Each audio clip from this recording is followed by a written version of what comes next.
So you're making a pizza. You got a dough you like, a good sauce, but could the shape of your cheese be the secret to unlocking the pie of your dreams? Maybe you could have been doing it wrong the whole time, or you could be right on the money. Let's find out, because today we're testing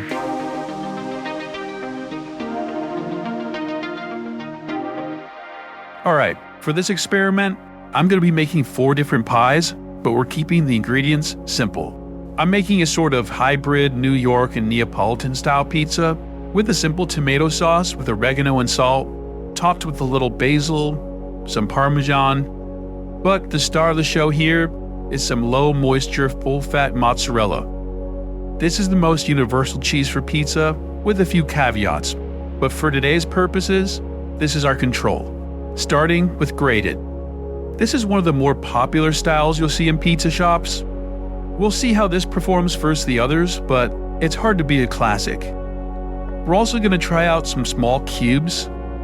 I've seen these used pretty frequently out in the wild and in a lot of recipes here on YouTube. It's easy to cut, no extra equipment needed, and kind of just fun to use in general. It feels like you're playing with Legos or something like that. Nostalgia is kind of my thing.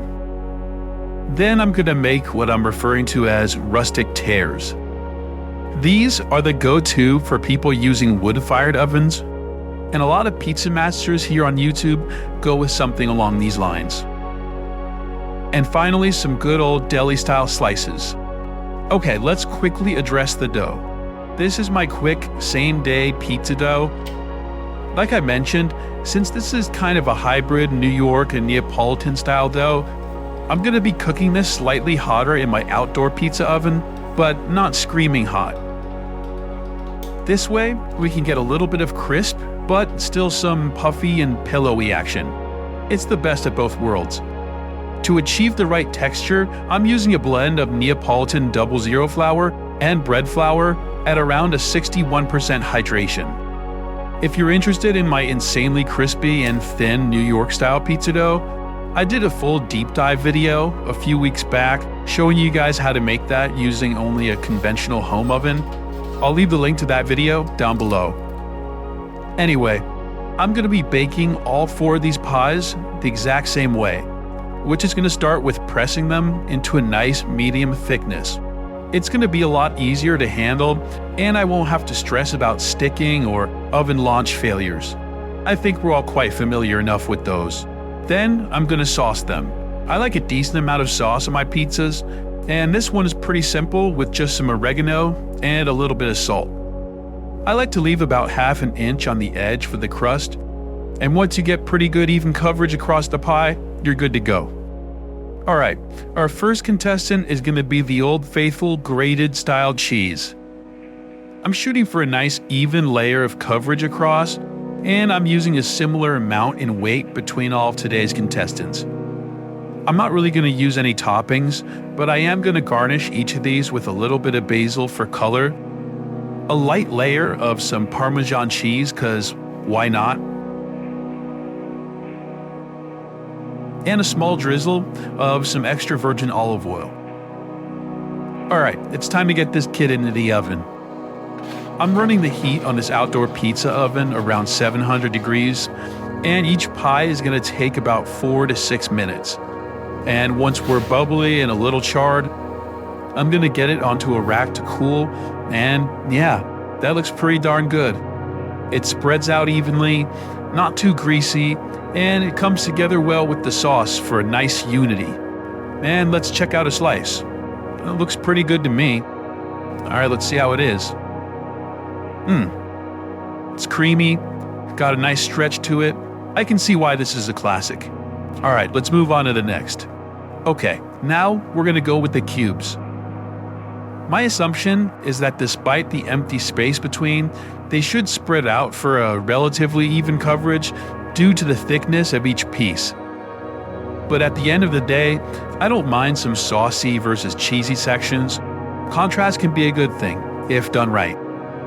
Then we'll get on our Parmesan cheese, the mandatory basil pieces, a drizzle of olive oil, and let's get this one into the oven.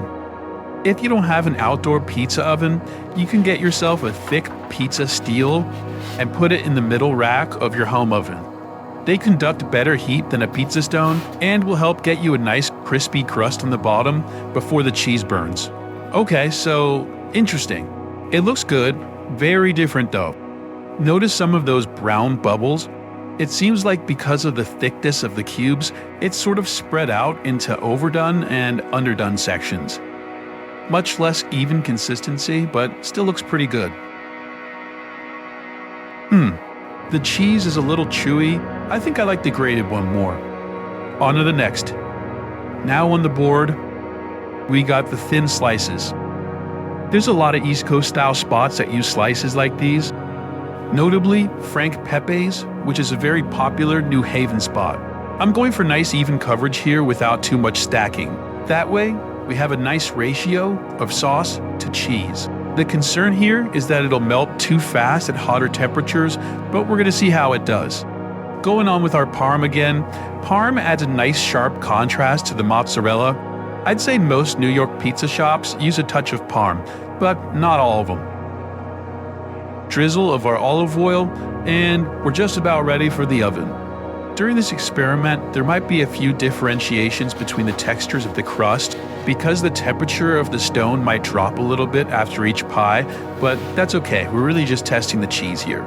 Okay, this one is, wow, looking pretty ideal in my humble opinion. The cheese has married well with the sauce to make for that ideal picturesque ratio. It spreads out nicely and actually didn't overcook. A little oilier than the others, but this looks like $1,000,000. That tastes how it looks. I could eat that all day. But we press on.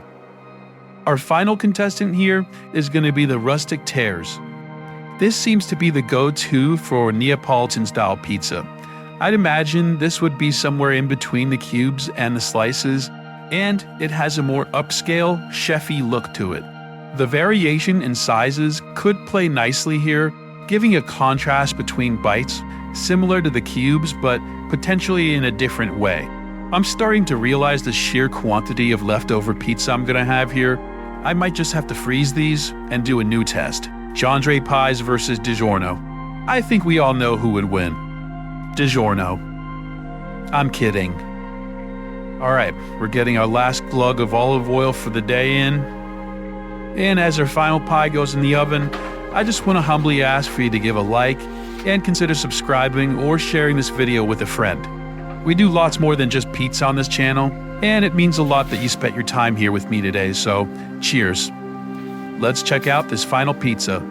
Alright, wow, this looks interesting. It's reminiscent of the cube version, but seems to have spread out a little bit more evenly. A much thicker layer than the grated and the slices, definitely the cheesiest vibe so far. Let's see how it is. I think if you're going in a super hot oven, like the 800 plus zone, this could be the way to go. Alright, now that I got enough pizza for the apocalypse, let's review. In my opinion, the thin slices and the grated cheese are neck and neck when it comes to a New York or even a hybrid style pie like this. I'm gonna have to give the edge to the thin slices. It just ends up creamier and more even. As a bonus, you could do lighter sauce on bottom and some stripes on top of the cheese for the ultimate variation of texture. The Rustic Tears come in third. I think the best application for these would be a true Neapolitan style pie when you got the oven cranked up to above 800 or 900 degrees. The thickness helps the cheese not dry out or burn at the higher temperatures. Last place is the cubes. It's hard to get an even application, and they just don't melt evenly enough. But hey, at the end of the day, pizza is pizza, right? Let me know your favorite method, or if there's any other shapes you like more. Alright, looks like it's pizza for me for the next 2 weeks. I'll see you guys later.